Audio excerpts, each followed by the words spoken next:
નમસ્કાર મિત્રો, હેતલબેનના મૃત્યુને આજે બરાબર 7 દિવસ પૂરા થયા હતા. આખો પરિવાર શોકમાં ડૂબેલો હતો. પરંતુ અચાનક 7 દિવસથી એકદમ શાંત અને મૂંગા બેઠેલા વિરેનભાઈ પોતાની જગ્યાએથી ઊભા થયા. તેમણે દિવાલ પર લટકતી હેતલબેનની તસવીર પાસે જઈને કંઈક એવું કર્યું કે આખા ઘરના હોશ ઉડી ગયા. તેમણે તસવીર પરથી સોખડનો હાર ઉતારી લીધો અને ભારે અવાજે બોલ્યા, મારી હેતલ મરી નથી, અને જો એનું મોત થયું છે તો એની પાછળ આ ઘરના જ કોઈકનો હાથ છે. એવું તો શું મળ્યું હતું વિરેનભાઈને કે તેમણે આટલો મોટો આરોપ લગાવ્યો હતો? આગળ શું થવાનું હતું ચાલો જાણીએ.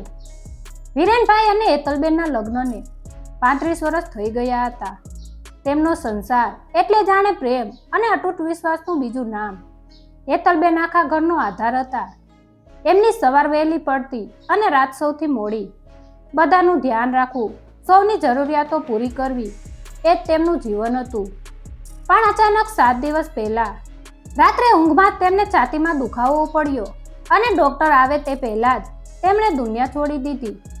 ડૉક્ટરે તેને સાયલન્ટ હાર્ટ એટેક કહીને જાહેર કર્યું હતું. આજે 7મા દિવસની બધી વિધિ પતી ગઈ હતી. ઘરમાં દીકરો ધવલ, પુત્રવધુ રવિના, વિરેનભાઈના નાના ભાઈ વિક્રમભાઈ અને તેમના પત્ની હંસાબેન હાજર હતા. વિરેનભાઈ એકીટસે પોતાની પત્નીની તસવીર સામે જોઈ રહ્યા હતા. તેમની આંખોમાં આંસુ હવે સુકાઈ ગયા હતા, પણ હૃદયમાં ખાલીપો બહુ મોટો હતો. ધવલથી પોતાના પિતાની આ હાલત જોવાઈ નહીં. તે ધીમેથી પિતા પાસે ગયો અને તેમના ખંભે હાથ મૂકીને બોલ્યો, પપ્પા, હવે રડવાનું અને વિચારવાનું બંધ કરો. મમ્મી ગઈ એનું દુઃખ અમને પણ છે, પણ અમે તો છીએ તમારી સાથે. તમે આમ ખાધા પીધા વગર બેસી રહેશો તો તમારી તબિયત બગડી જશે. મમ્મી પણ જ્યાં પણ હશે તમને આમ જોઈને બહુ દુઃખી થશે. રવિના પણ રસોડામાંથી પાણીનો ગ્લાસ લઈને આવી. હા પપ્પા, ધવલ સાચું કહે છે, થોડું પાણી તો પી લો. મમ્મી હંમેશા કહેતા કે ઘરના વડીલ મજબૂત રહે તો જ આખું ઘર મજબૂત રહે. તમારે અમારા માટે હિંમત રાખવી પડશે. વિરેનભાઈએ કોઈ જવાબ ન આપ્યો. તેઓ ધીમેથી સોફા પરથી ઊભા થયા અને પોતાના બેડરૂમ તરફ ચાલવા લાગ્યા. રૂમમાં જઈને તેમણે હેતલબેનનો લાકડાનો જૂનો કબાટ ખોલ્યો. હેતલબેનની સાડીઓ અને તેમની પરિચિત સુગંધ હજુ પણ એ કબાટમાં અકબંધ હતી. વિરેનભાઈ પત્નીની એક જૂની સાડી કાઢીને તેને પોતાના ચહેરા સાથે લગાડવા લાગ્યા. ત્યાં જ કબાટના એક છુપાખાનામાંથી એક જાડી લાલ પૂઠાની ડાયરી નીચે પડી. વિરેનભાઈએ નીચે બેસીને એ ડાયરી હાથમાં લીધી. આ ડાયરી તેમણે અગાઉ ક્યારેય જોઈ નહોતી. પત્ની અને એમની વચ્ચે ક્યારેય કોઈ છુપી વાત નહોતી. તો પછી આ શું હતું? તેમણે ડાયરી ખોલી. પહેલા જ પાને હેતલબેનના અક્ષરમાં મોટા અક્ષરે લખ્યું હતું, મારા ગયા પછી માત્ર વિરેન જ આ વાંચે. વિરેનભાઈના હાથ ધ્રુજવા લાગ્યા. તેઓ ડાયરી લઈને પાછા દીવાનખાનામાં આવ્યા. તેમની આંખોમાં હવે એક અલગ જ ભાવ હતો, આઘાત, દુઃખ અને ભયંકર ગુસ્સો. તેમણે સીધા જઈને તસવીર પરથી હાર ઉતારી લીધો અને એ શબ્દો કહ્યા જેણે આખા ઘરને હચમચાવી દીધું. વિક્રમભાઈએ મોટા ભાઈને આમ ગુસ્સામાં જોયા એટલે તરત જ સોફા પરથી ઊભા થઈ ગયા અને પૂછ્યું, મોટા ભાઈ, શું થયું છે તમને? આ તમારા હાથમાં શું છે? તમે ભાનમાં તો છો ને? વિરેનભાઈનો અવાજ ફાટી ગયો હતો. એમણે રૂંધાયેલા પણ મક્કમ ગળે કહ્યું, વિક્રમ, આપણે બધા એક બહુ મોટા ભ્રમમાં જીવતા હતા. મને વિશ્વાસ હતો કે આ ઘરમાં બધા એકબીજાને પ્રેમ કરે છે, પણ મારી હેતલ છેલ્લા ઘણા મહિનાઓથી અંદરને અંદર ઘૂંટાઈ રહી હતી. એણે આ ડાયરીમાં એવું સત્ય લખ્યું છે જે આપણા પરિવારના પાયા લાવી દેશે. હંસાબેન ચોંકીને બોલ્યા, શું કહો છો મોટા ભાઈ? હેતલ ભાભી તો ઘરનો જીવ હતા. એ વળી આપણાથી સૌની વચ્ચે આવું તે શું છુપાવે? વિરેનભાઈએ ધ્રુજતા હાથે ડાયરીનું એ પાનું ખોલ્યું. તેમની નજર દીકરા ધવલ અને પુત્રવધુ રવિના પર ગઈ. ધવલ, વિરેનભાઈએ કડક અવાજે કહ્યું, તારી મમ્મીને એટેક નહોતો આવ્યો. આ ડાયરીમાં એણે પોતાના છેલ્લા દિવસોની સચ્ચાઈ લખી છે. ધવલના ચહેરાનો રંગ અચાનક ઉડી ગયો. રવિનાના હાથમાંથી પાણીનો ગ્લાસ જમીન પર પડતા પડતા માંડ બચ્યો. વિરેનભાઈએ ડાયરીમાંથી વાંચવાનું શરૂ કર્યું. હેતલે લખ્યું છે કે વિરેન, જો હું અચાનક આ દુનિયા છોડી દઉં તો સમજજે કે મારી મોત કુદરતી નથી. મને ખબર પડી ગઈ છે કે આપણા ઘરમાં. ડાયરીમાં પાના પર લખેલા શબ્દો વાંચીને વિરેનભાઈના હાથ થરથર ધ્રુજી રહ્યા હતા. તેમણે નજર ઊંચી કરીને દીકરા ધવલ સામે જોયું અને ભારે અવાજે આગળ વાંચવાનું શરૂ કર્યું. વિરેન, મને ખબર પડી ગઈ છે કે આપણા ઘરમાં કોઈ એવું છે જે ધીમે ધીમે મને મોતના મુખમાં ધકેલી રહ્યું છે અને મને પાકો ડર છે કે મારી રોજની દવાની ગોળીઓ બદલાઈ ગઈ છે. આ શબ્દો સાંભળતા જ આખા ઘરમાં ભયાનક સન્નાટો છવાઈ ગયો. શું સાચે જ કોઈ હેતલબેનને દવાના બહાને કંઈક બીજું આપી રહ્યું હતું? અને જો હા, તો એ કોણ હતું? વિરેનભાઈ ડાયરીનો કાગળ પકડીને 2 ડગલા આગળ વધ્યા. તેમની આંખોમાં હવે દુઃખની જગ્યાએ એક ભયંકર ગુસ્સો હતો. તેમણે સીધી ધવલની આંખોમાં આંખો નાખીને પૂછ્યું, ધવલ, તારી મમ્મીની દવાનું ધ્યાન રાખવાની જવાબદારી તારી અને રવિનાની હતી ને? એને રોજ રાત્રે દવા કોણ આપતું હતું? બોલ, આ ગોળીઓ કોણે બદલી? ધવલ ગભરાઈ ગયો. તે થોથવાતા અવાજે બોલ્યો, પપ્પા, તમે શું બોલો છો? હું મારી સગીમાં સાથે આવું શું કામ કરું? મમ્મીને ચોક્કસ કોઈ મોટી ગેરસમજ થઈ હશે. તમે પણ જાણો છો કે છેલ્લે એમનો સ્વભાવ કેટલો ચીડિયો થઈ ગયો હતો. રવિનાએ પણ તરત જ પતિનો પક્ષ લેતા કહ્યું, હા પપ્પા, ધવલ સાચું કહે છે. મમ્મી છેલ્લા કેટલાક સમયથી બહુ વિચાર કરતા હતા. ડૉક્ટરે પણ કહ્યું હતું કે એમને આરામની જરૂર છે. કદાચ એમની બીમારીના કારણે એમને એવો ભ્રમ થતો હોય કે કોઈ એમની દવા બદલી રહ્યું છે. બાકી અમે આવું પાપ કરવાનું વિચારી પણ કઈ રીતે શકીએ? વિરેનભાઈનો અવાજ વધુ કઠોર બન્યો. ભ્રમ? મારી હેતલ ક્યારેય કોઈ આધાર વગર એક શબ્દ પણ ના બોલે. તો પછી ડાયરીમાં તો આવું લખે જ ક્યાંથી? અને જો આ ભ્રમ હતો તો એનું મૃત્યુ અચાનક કઈ રીતે થઈ ગયું? વિક્રમભાઈ વચ્ચે પડ્યા. તેમણે મોટાભાઈને શાંત પાડવાની કોશિશ કરતા કહ્યું, મોટાભાઈ, તમે અત્યારે ગુસ્સામાં છો. થોડા શાંત પડો. ધવલ આપણો પોતાનો દીકરો છે. એ આવું ક્યારેય ના કરે. કદાચ એવું બન્યું હોય કે મેડિકલવાળાએ ભૂલથી બીજી દવા આપી દીધી હોય અને ભાભીને ખબર ના હોય. આપણે સીધો બાળકો પર આરોપ ન લગાવવો જોઈએ. વિરેનભાઈએ ઊંડો શ્વાસ લીધો અને કહ્યું, ના વિક્રમ, હેતલે ડાયરીમાં આગળ પણ ઘણું લખ્યું છે. એણે લખ્યું છે કે એ રાત્રે એણે રવિના અને ધવલને કોઈ અજાણી વ્યક્તિ સાથે ફોન પર દબાતા અવાજે વાત કરતા સાંભળ્યા હતા. એ વાત આપણા ઘરના મિલકતના કાગળ વિશે હતી. આ સાંભળતા જ ધવલ અને રવિનાના ચહેરા ફીકા પડી ગયા. વિરેનભાઈ અટક્યા નહીં. મારે અત્યારે જ હેતલનો દવાનો ડબ્બો જોવો છે. જો એમાં ગોળીઓ બદલાયેલી હશે તો આજે આ ઘરમાં કોઈની ખેર નથી. એમ કહીને વિરેનભાઈ રસોડા તરફ જવા માટે ફર્યા. રવિના અચાનક આગળ આવી ગઈ અને વિરેનભાઈનો રસ્તો રોકતા ઉતાવળમાં બોલી, પપ્પા, ઊભા રહો. એ દવાઓ મેં ગઈકાલે જ કચરામાં ફેંકી દીધી છે. વિરેનભાઈના પગ થંભી ગયા. તેમણે તીખી નજરે રવિના સામે જોયું. ફેંકી દીધી? 7મા દિવસ પહેલા તો આપણે મૃતકની કોઈ વસ્તુ ઘરમાંથી બહાર નથી કાઢતા, તો તે દવા કેમ ફેંકી દીધી? શું છુપાવી રહી છે તું? ત્યાં જ પાછળથી હંસાબેનનો અવાજ આવ્યો, ના મોટાભાઈ, રવિના ખોટું બોલે છે. દવાઓ રસોડાના ઉપરના ખાનામાં જ છે. મેં આજે સવારે જ જોઈ હતી. રવિનાનો ચહેરો શરમ અને ડરથી ઝૂકી ગયો. વિરેનભાઈ તરત જ રસોડામાં ગયા અને દવાનો એ પ્લાસ્ટિકનો ડબ્બો લઈને બહાર આવ્યા. બધાના શ્વાસ અધ્ધર થઈ ગયા હતા. વિરેનભાઈએ ડબ્બો ખોલ્યો. અંદર હેતલબેનની રોજની દવાના પત્તા હતા. પણ જેવી તેમણે દવાઓ બહાર કાઢી, ડબ્બાના તળિયેથી એક નાની કાગળની ચીઠી અને એક બિલ નીચે પડ્યું. વિરેનભાઈએ એ બિલ હાથમાં લીધું. એ કોઈ મેડિકલ સ્ટોરનું બિલ હતું. તેમણે બિલ પર લખેલું નામ વાંચ્યું અને તેમની આંખો આઘાતથી પોળી થઈ ગઈ. આ બિલ પર તો તારું નામ છે, વિક્રમ. વિરેનભાઈના આ શબ્દો સાંભળીને આખા ઘરમાં સોપો પડી ગયો. જે નાના ભાઈને વિરેનભાઈએ પોતાના સગા દીકરા કરતાં પણ વધુ પ્રેમ આપ્યો હતો. શું એ જ ભાઈએ મિલકત માટે ભાભીનો જીવ લીધો હતો?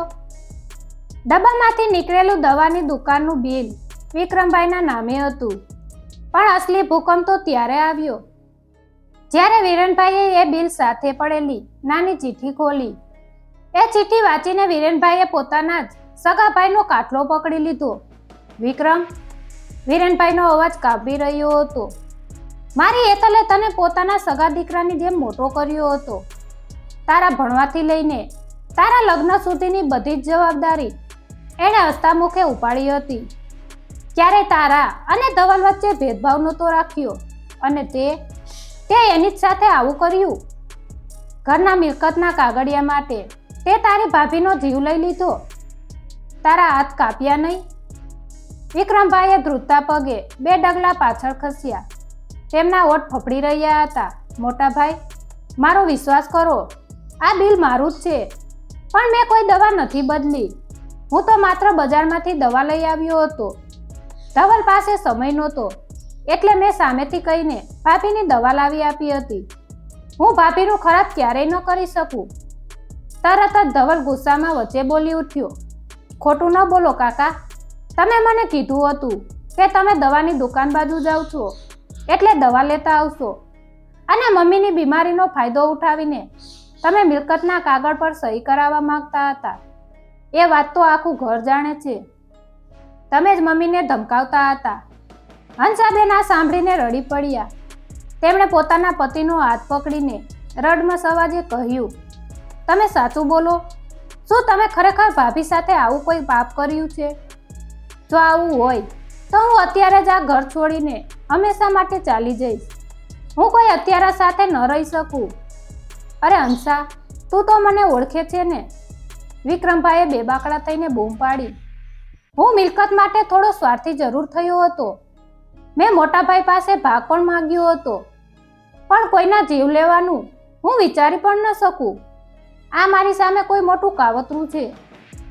વિરેનભાઈ આ બધી દલીલો સાંભળીને થાકી ગયા હતા. તેમનું હૃદય અંદરથી સંપૂર્ણપણે તૂટી ગયું હતું. ઘરના સભ્યો જ એકબીજા પર આક્ષેપો કરી રહ્યા હતા. તેમની નજર બિલની સાથે ડબ્બામાંથી મળેલી પેલી નાની ચિઠ્ઠી પર ગઈ. એ ચિઠ્ઠી કોઈએ ઉતાવળમાં ફાડીને લખ્યું હોય તેવી લાગતી હતી. વિરેનભાઈએ ઊંડો શ્વાસ લીધો અને ધ્રુજતા હાથે ચિઠ્ઠી ખોલી. ચિઠ્ઠીમાં કોઈ અજાણ્યા અક્ષરોમાં લખ્યું હતું, કામ થઈ ગયું છે. મેં દવાઓ બદલી નાખી છે. હવે એ વધારે દિવસ નહીં કાઢે. આપણા નક્કી થયા મુજબ બાકીના પૈસા કાલે સાંજ સુધીમાં તૈયાર રાખજો. આ ભયાનક શબ્દો વાંચતા જ વિરેનભાઈની આંખો ફાટી ગઈ. તેમણે ગુસ્સામાં આવીને વિક્રમભાઈનો કાટલો પકડી લીધો.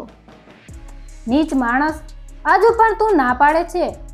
આ ચિઠ્ઠીમાં સ્પષ્ટ લખ્યું છે કે કોઈને પૈસા આપીને તે આ દવાઓ બદલાવી છે.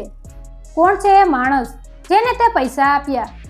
બોલ, નહીતર આજે મારા હાથથી તારો જીવ જશે. વિક્રમભાઈ ચોધારાસુએ રડવા લાગ્યા. મોટા ભાઈ, ભગવાનના સોગંદ, આ ચિઠ્ઠી મારી નથી. આ અક્ષર પણ મારા નથી. મને જાણી જોઈને ફસાવવામાં આવી રહ્યો છે.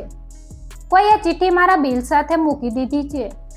બરાબર એ જ વખતે રવિના, જે અત્યાર સુધી ચૂપચાપ અને ગભરાયેલી આ બધું જોઈ રહી હતી, તે ધીમેથી આગળ આવી. તેણે વિરેનભાઈના હાથમાંથી એ ચિઠ્ઠી લીધી. ચિઠ્ઠીના અક્ષરો ધ્યાનથી જોતા જ રવિનાનો ચહેરો ડરથી સફેદ થઈ ગયો. તેના હાથમાંથી ચિઠ્ઠી નીચે પડી ગઈ. પપ્પા, રવિનાના અવાજમાં ભયંકર ડર હતો. આ અક્ષર કાકાના નથી. આ અક્ષર તો હું બરાબર ઓળખું છું. આ અક્ષર તો... રવિના અચાનક ચૂપ થઈ ગઈ અને ડરથી ધ્રુજવા લાગી. પપ્પા, આ અક્ષર કાકાના નથી. આ અક્ષર તો ખુદ મમ્મીના છે. રવિનાના આ શબ્દો સાંભળીને વિરેનભાઈના હાથમાંથી ચિઠ્ઠી નીચે સરકી ગઈ. જે ચિઠ્ઠીમાં દવા બદલવાની અને પૈસાની લેવડ દેવડની વાત લખી હતી, તે ખુદ હેતલબેને કેમ લખી હશે? શું હેતલબેન પોતે જ કોઈ મોટો ખેલ રમી રહ્યા હતા કે પછી આની પાછળ કોઈ બીજું જ ભયાનક સત્ય છુપાયેલું હતું?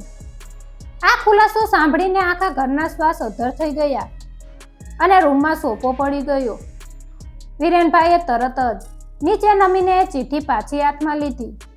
તેમણે ઉતાવળમાં ટેબલ પર પડેલી હેતલબેનની લાલ ડાયરી ઉઠાવી અને બંનેના અક્ષરોની સરખામણી કરી. રવિનાની વાત એકદમ સાચી હતી. ચિઠ્ઠીના અક્ષરો અને ડાયરીના અક્ષરો આ બેઉ મળતા આવતા હતા. વિક્રમભાઈએ મૂંઝવણભરી અવાજે પૂછ્યું, મોટાભાઈ, મને તો કંઈ સમજાતું નથી. જો આ અક્ષર ભાભીના પોતાના જ છે તો પછી એમણે પોતાની જ દવા બદલાવવાની અને પૈસા આપવાની વાત ચિઠ્ઠીમાં કેમ લખી હશે?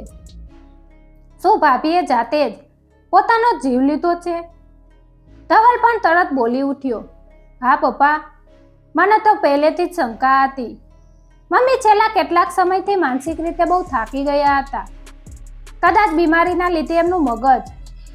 તારી જીભ પર કાબુ રાખ ધવલ, વિરેનભાઈએ ગુસ્સામાં ત્રાડ પાડી.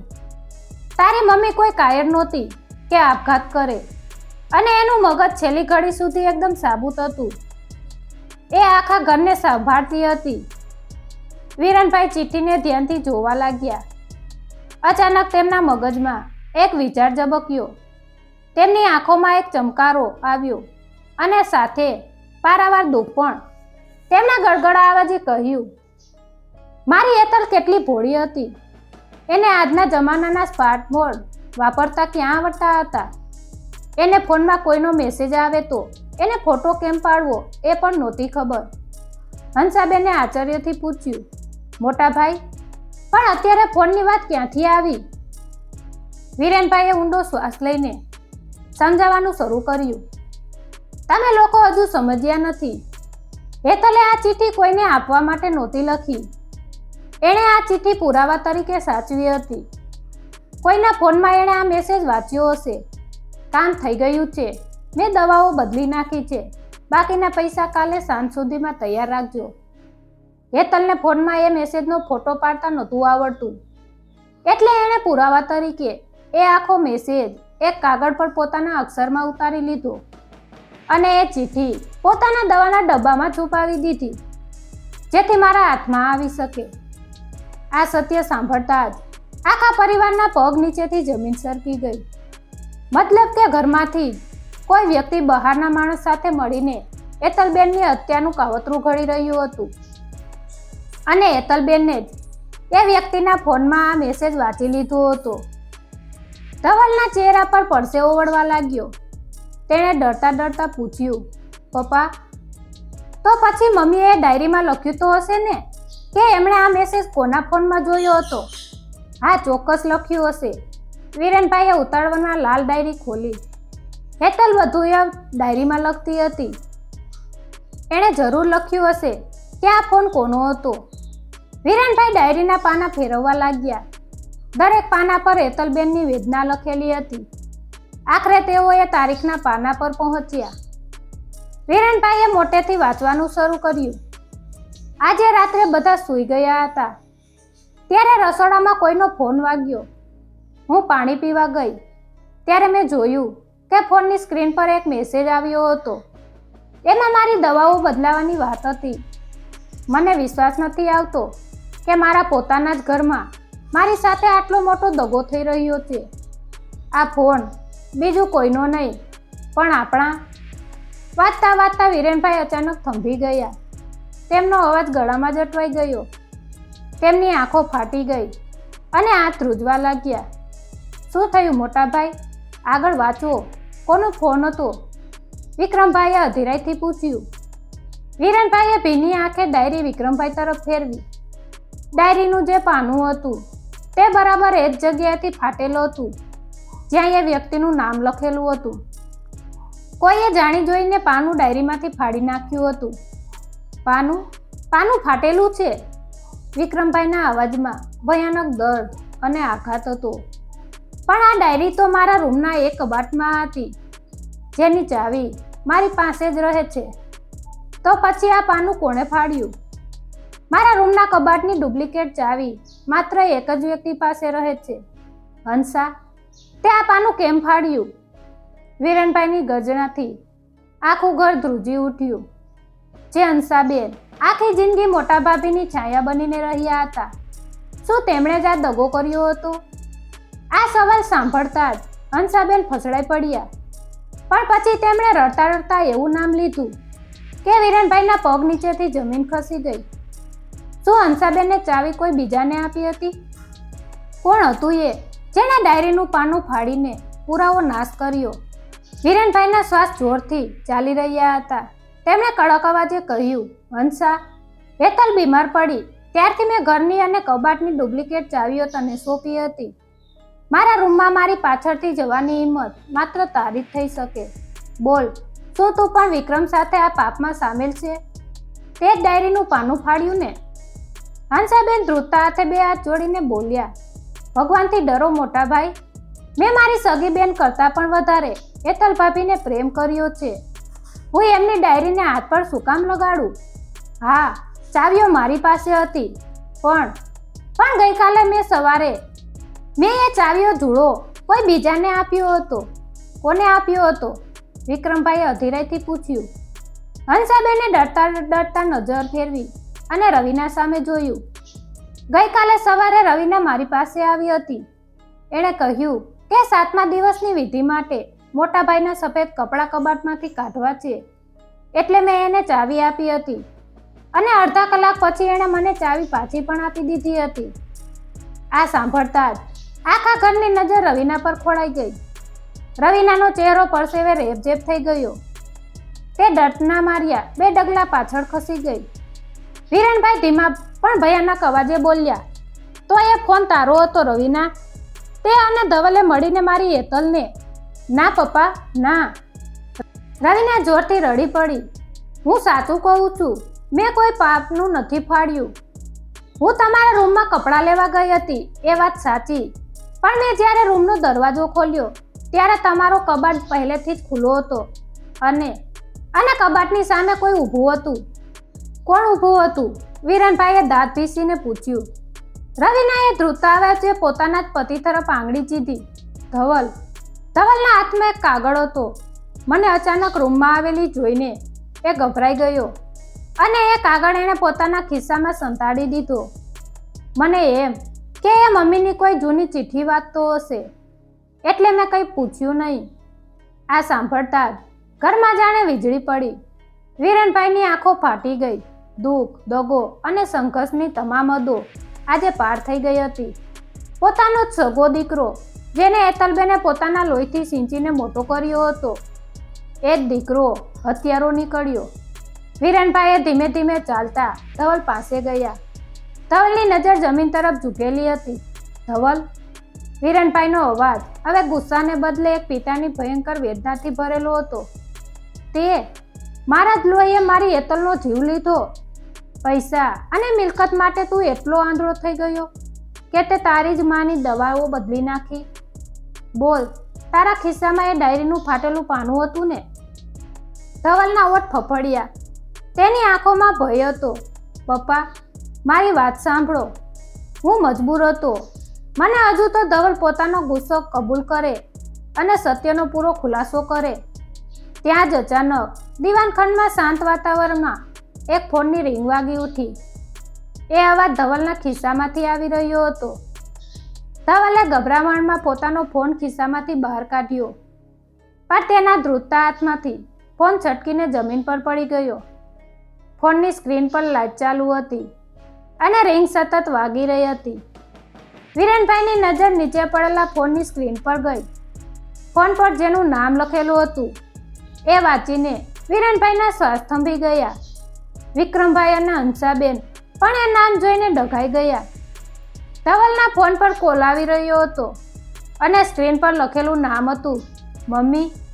ફોનની સ્ક્રીન પર મમ્મી નામ જોઈને વિરેનભાઈએ ધ્રુજતા હાથે જમીન પરથી ફોન ઉપાડ્યો અને તરત જ સ્પીકર ઓન કર્યું. સામેથી કોઈ સ્ત્રીનો નહીં, પણ એક અજાણ્યા માણસનો કર્કશ અવાજ આવ્યો. ધવલ, તે તારા ફોનમાં મારો નંબર મમ્મી નામે સેવ કર્યો. એ બહુ સારું કર્યું. કોઈને શંકા ન ગઈ. આપણો પ્લાન સફળ રહ્યો. તારી માં તો ગઈ. હવે મેં આપેલી એ ગોળીઓના બાકીના 5 લાખ રૂપિયા કાલે સવારે મને આપી દેજે, નહીતર હું પોલીસને બધું કહી દઈશ. આ સાંભળીને વિરેનભાઈના પગ નીચેથી જમીન સરકી ગઈ. દીકરાએ જ માની સોપારી આપી હતી. વિરેનભાઈએ લાલચોળ આંખે ફોન કાપી નાખ્યો. રૂમમાં એક ભારે સન્નાટો છવાઈ ગયો. થોડી સેકન્ડો પછી એ સન્નાટો વિરેનભાઈના એક ભયંકર અવાજથી તૂટ્યો. છટાક! એક જોરદાર લાફો વિરેનભાઈએ ધવલના ગાલ પર માર્યો. પાપી, નરાધમ, તે થોડા રૂપિયા અને આ નિર્જીવ મિલકત માટે તારી સગીમાનો જીવ લઈ લીધો. જે માએ તને 9 મહિના પેટમાં રાખ્યો એને જ તે પૈસા આપીને મારી નાખી. ધવલ જમીન પર પડી ગયો. તે વિરેનભાઈના પગ પકડીને ધ્રુસકે રડવા લાગ્યો. ના પપ્પા, ના, ભગવાનના સોગંદ, મેં મમ્મીને નથી મારી. ધવલ રડતા રડતા માંડ બોલી શક્યો. મારી વાત એકવાર સાંભળી લો પપ્પા. હું મજબૂર હતો. શેર બજારના સટ્ટામાં મારું 50 લાખનું દેવું થઈ ગયું હતું. પેલા ગુંડાઓ મને અને રવિનાને મારી નાખવાની ધમકી આપતા હતા. મને મારું દેવું ચૂકવવા માટે ઘરના કાગળિયા જોઈતા હતા. વિક્રમભાઈએ ગુસ્સામાં આગળ આવીને કહ્યું, તો એના માટે તે ભાભીની દવા બદલી નાખી, એમને ઝેર આપી દીધું. મેં ઝેર નહોતું આપ્યું કાકા. ધવલ હાથ જોડતા બોલ્યો. મેં પેલા માણસ પાસેથી માત્ર ઊંઘની કડક ગોળીઓ માંગી હતી, જેથી મમ્મી રાત્રે ઘસઘસાટ સૂઈ જાય અને હું એમના અંગૂઠાનું નિશાન કાગળ પર લઈ શકું. પણ મારો વિશ્વાસ કરો, મમ્મીએ એ ગોળીઓ ખાધી જ નહોતી. મેં દવા બદલી એ પહેલાં જ એમને મારા ફોનમાં પેલા માણસનો મેસેજ વાંચી લીધો હતો. રવિના પણ રડતા રડતા આગળ આવી. હા પપ્પા, ધવલ સાચું કહે છે. અમે માત્ર અંગૂઠો લેવા માંગતા હતા, મમ્મીનો જીવ નહીં. પણ મમ્મીને અમારી આ અલૌકિક નિયતની ખબર પડી ગઈ હતી. વિરેનભાઈનું મગજ શૂન્ય થઈ ગયું હતું. તેમણે ભારે અવાજે પૂછ્યું, જો એતલે એ ગોળીઓ ખાધી જ નહોતી તો એનું મૃત્યુ અચાનક કઈ રીતે થઈ ગયું? અને જો તું સાચો છે તો તે એ લાલ ડાયરીમાંથી પાનું કેમ ફાડી નાખ્યું? શું છુપાવવું હતું તારે? ધવલના આંસુ હવે રોકાતા નહોતા. તેણે ધ્રુજતા હાથે પોતાના પેન્ટના ખિસ્સામાં હાથ નાખ્યો અને એક કચડાયેલો ગડી વાળેલો કાગળ બહાર કાઢ્યો. આ એ જ ફાટેલું પાનું હતું પપ્પા. મેં મારો ગુનો છુપાવવા માટે આ પાનું નહોતું ફાડ્યું. ધવલે ફાટેલું પાનું વિરેનભાઈના હાથમાં આપતા કહ્યું, મમ્મીને ખબર પડી ગઈ હતી કે હું એમને ઊંઘની ગોળીઓ આપવાનો છું. એમણે એ રાત્રે ડાયરીમાં આ છેલ્લા પાનામાં એક એવું સત્ય લખ્યું હતું જે વાંચીને તમે કદાચ જીવી ન શકત. તમારી ખુશી અને આ પરિવારને તૂટતો બચાવવા માટે મેં આ પાનું ફાડીને મારા ખિસ્સામાં સંતાડી દીધું હતું. વિરેનભાઈના હાથે ફાટેલું પાનું પકડતા કાપી રહ્યા હતા. આસપાસ ઉભેલા વિક્રમભાઈ અને હંસાબેનની આંખો પણ એ કાગળ પર ટકેલી હતી. વિરેનભાઈએ ધીમેથી એ કચડાયેલો કાગળ ખોલ્યો. એમાં હેતલબેનના આંસુએથી ભીંજાયેલા અક્ષરો હતા. વિરેનભાઈએ વાંચવાનું શરૂ કર્યું અને માત્ર 2 જ લીટી વાંચતા તેમના હાથમાંથી કાગળ છૂટી ગયો. તેઓ 2 હાથ મોં પર રાખીને જમીન પર ફસડાઈ પડ્યા અને નાના બાળકની જેમ ધ્રુસકે રડી પડ્યા. મારો ધવલ આટલી મોટી મુશ્કેલીમાં હતો અને એણે મને કહેવાને બદલે મારી જિંદગી સાથે રમત કરવાનું વિચાર્યું. એના પર દેવું છે એ જાણીને મારું હૃદય ફાટી રહ્યું છે. જમીન પર પડેલા કાગળ પર લખેલા હેતલબેનના આ છેલ્લા શબ્દો સાંભળીને આખા ઘરની આંખોમાંથી નદીઓ વહેવા લાગી. હેતલબેનનું મૃત્યુ કોઈ ઝેરથી નહોતું થયું, પણ પોતાના દીકરાના અવિશ્વાસ અને એની પીડાના આઘાતથી તેમનું હૃદય બંધ પડી ગયું હતું. આ સત્ય એટલું કડવું અને હૃદયદ્રાવક હતું કે સાંભળનારના સૌના રૂવાડા ઊભા થઈ ગયા. વિરેનભાઈએ ફરીથી એ કચડાયેલો કાગળ હાથમાં લીધો અને રૂંધાયેલા ગળે આગળ વાંચવાનું શરૂ કર્યું. વિરેન, આજે રાત્રે જ્યારે મેં ધવલના ફોનમાં પેલા માણસનો મેસેજ વાંચ્યો ત્યારે મને ખબર પડી ગઈ કે મારો જ દીકરો શેરબજારના સટ્ટામાં બહુ ખરાબ રીતે ફસાયો છે. એની જિંદગી જોખમમાં છે. ગુંડાઓ એને ધમકી આપી રહ્યા છે અને એને બચાવવા માટે આ ઘરના કાગળિયા જોઈએ છે. એના માટે જ એ આજે રાત્રે મને ઊંઘની ગોળીઓ આપવાનો હતો, જેથી એ ચૂપચાપ મારા અંગૂઠાનું નિશાન લઈ શકે. વિરેનભાઈ થોડા અટક્યા, આંસુ લૂછ્યા. અને ધવલ સામે જોઈને આગળ વાંચ્યું. પણ વીરેન, મને દુઃખ એ ગોળીઓનું જરાય નથી. મને ઊંડો આઘાત એ વાતનો છે કે મારા દીકરાએ મને આટલી પારકી કેમ સમજી. શું હું એને મદદ ન કરત? એણે મને એકવાર પોતાની મુશ્કેલી કહી કેમ નહીં? એક માં પોતાના સંતાન માટે હસતા હસતા જીવ આપી દે તો આ ઈંટોનું મકાન તો સૂચિત છે. મેં 2 દિવસ પહેલા જ મારા વકીલ સાથે વાત કરીને ઘર ધવલના નામે કરવાના કાગળિયા તૈયાર કરી લીધા હતા, જે મારા કબાટના સૌથી નીચેના ખાનામાં પડ્યા છે. આ સાંભળતા જ ધવલના પગ નીચેથી જમીન સરકી ગઈ. રવિનાએ 2 હાથ જોડીને આંખો બંધ કરી દીધી અને જમીન પર ફસડાઈ પડી. વીરેનભાઈ ભારે પગલે ઊભા થયા અને પોતાના રૂમમાં જઈને કબાટનું નીચેનું ખાનું ખોલ્યું. અંદરથી એક મોટી ફાઇલ કાઢીને તેઓ પાછા આવ્યા અને ધવલની સામે ફેંકી. ધવલે ધ્રુજતા હાથે ફાઇલ ખોલી. એમાં ઘરની માલિકી ધવલના નામે કરવાના દસ્તાવેજો હતા, જેના પર હેતલબેને સહી કરી દીધી હતી. કાગળમાં હેતલબેનના છેલ્લા શબ્દો લખેલા હતા, વીરેન, આજે રાત્રે મારી છાતીમાં બહુ ભયંકર દુખાવો પડ્યો છે. મારો શ્વાસ રૂંધાઈ રહ્યો છે. મને લાગે છે કે હું સવાર નહીં જોઈ શકું. પણ મારા ગયા પછી તમે ધવલને કંઈ નહીં કહેતા. એને માફ કરી દેજો. એ ભલે રસ્તો ભટક્યો હોય, પણ છે તો આપણું જ લોહી ને. તમે વિક્રમ અને અંશાને પણ સાથે રાખીને આ ઘરને ક્યારેય તૂટવા ન દેતા. મારી સાચી મૂડી તમે અને મારો પરિવાર જ છો. વીરેનભાઈ કાગળ છાતીએ લગાડીને પોક મૂકીને રડી પડ્યા. હેતલ, મારી ભોળી હેતલ, તું મરતા મરતા પણ આખા ઘરનું વિચારીને ગઈ. ધવલ હવે પોતાની જાતને રોકી ન શક્યો. તે પોતાના જ મોં પર તમાચા મારવા લાગ્યો અને મોટે મોટેથી રડવા લાગ્યો. હું પાપી છું. મારી માએ મારા માટે મકાનના કાગળ તૈયાર કરી રાખ્યા હતા અને હું જાનવર બનીને એને ગોળીઓ આપવા ગયો હતો. મારી લાલચ અને મારી છળકપટના આઘાતથી જ મમ્મીને એટેક આવ્યો. મેં જ મારી સગીમાનો જીવ લીધો છે. મને ભગવાન આ જન્મમાં તો શું, 7 જન્મમાં પણ માફ નહીં કરે. રવિના પણ રડતી રડતી વીરેનભાઈના પગમાં પડી ગઈ. પપ્પા, અમને માફ કરી દો. અમે પૈસાના અને ડરના મોહમાં એટલા આંધળા થઈ ગયા હતા કે સંબંધોની કિંમત ન સમજી શક્યા. અમે બહુ મોટો ગુનો કર્યો છે. વિક્રમભાઈ અને હંસાબેનની આંખો પણ શ્રાવણ ભાદરવાની જેમ વરસી રહી હતી. હંસાબેને આગળ આવીને રવિનાને ઊભી કરી અને ગળે લગાડી લીધી. આજે આખા પરિવારના તમામ ગેરસમજ અને મનદુખ આંસુઓમાં ધોવાઈ રહ્યા હતા. વીરેનભાઈએ પોતાના આંસુ લૂછ્યા. તેમનું હૃદય હેતલબેનના છેલ્લા શબ્દોથી અને પોતાની પત્નીની મહાનતાથી શાંત થઈ ગયું હતું. તેમણે નીચે નમીને ધવલને ખંભાથી પકડીને ઊભો કર્યો. ધવલની આંખોમાં પોતાના પિતા સાથે નજર મિલાવવાની કોઈ જ હિંમત નહોતી. વીરેનભાઈએ ભીના પણ અત્યંત પ્રેમાળ અવાજે કહ્યું, ધવલ, તારી માએ જતા જતા પણ તને માફ કરી દીધો છે, તો હું તો તારો પિતા થઈને તને કઈ રીતે છોડી શકું? પણ દીકરા, આજે આખા પરિવારે એક બહુ મોટો પાઠ ભણ્યો છે. પૈસા, મિલકત, જમીન અને દેવું, આ બધું જિંદગીમાં કમાઈ અને ચૂકવી શકાય છે, પણ પરિવાર અને વિશ્વાસનો કાચ એકવાર તૂટી જાય પછી ક્યારેય સંધાતો નથી. વીરેનભાઈએ વિક્રમભાઈ અને ધવલ બંનેના હાથ પોતાના હાથમાં લીધા અને આખા પરિવારને સંબોધતા કહ્યું, હેતલનું બલિદાન એળે ન જવું જોઈએ. જિંદગીમાં કોઈ પણ મુશ્કેલી આવે, ભલે ગમે તેટલું મોટું દેવું હોય કે કોઈ મોટી ભૂલ થઈ હોય, હંમેશા પોતાના પરિવાર પાસે બેસીને વાત કરો. મા બાપ ક્યારેય પોતાના સંતાનોનું ખરાબ નથી વિચારતા. સંબંધોમાં પારદર્શિતા રાખો. પૈસા માટે ક્યારેય કોઈ પોતાનાનો જીવ ન બાળો. ઘર ઈંટોથી નહીં પણ એકબીજા પરના અતૂટ વિશ્વાસથી બને છે.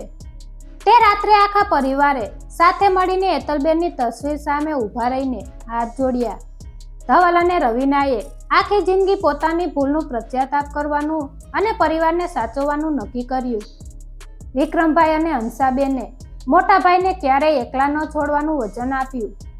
ઘરમાંથી દગો, ગેરસમજ અને લાલચનો અંધકાર કાયમ માટે વિદાય લઈ ચૂક્યો હતો અને તેની જગ્યાએ પ્રેમ, વિશ્વાસ અને સાચા પારિવારિક મૂલ્યોના અંજવાળા સ્થાપ થઈ ગયા હતા. હેતલબેન ભલે શારીરિક રીતે હાજર નહોતા, પણ તેમનો અપાર પ્રેમ આ ઘરને કાયમ માટે એક મજબૂત તાતણે બાંધી ગયો હતો. આભાર.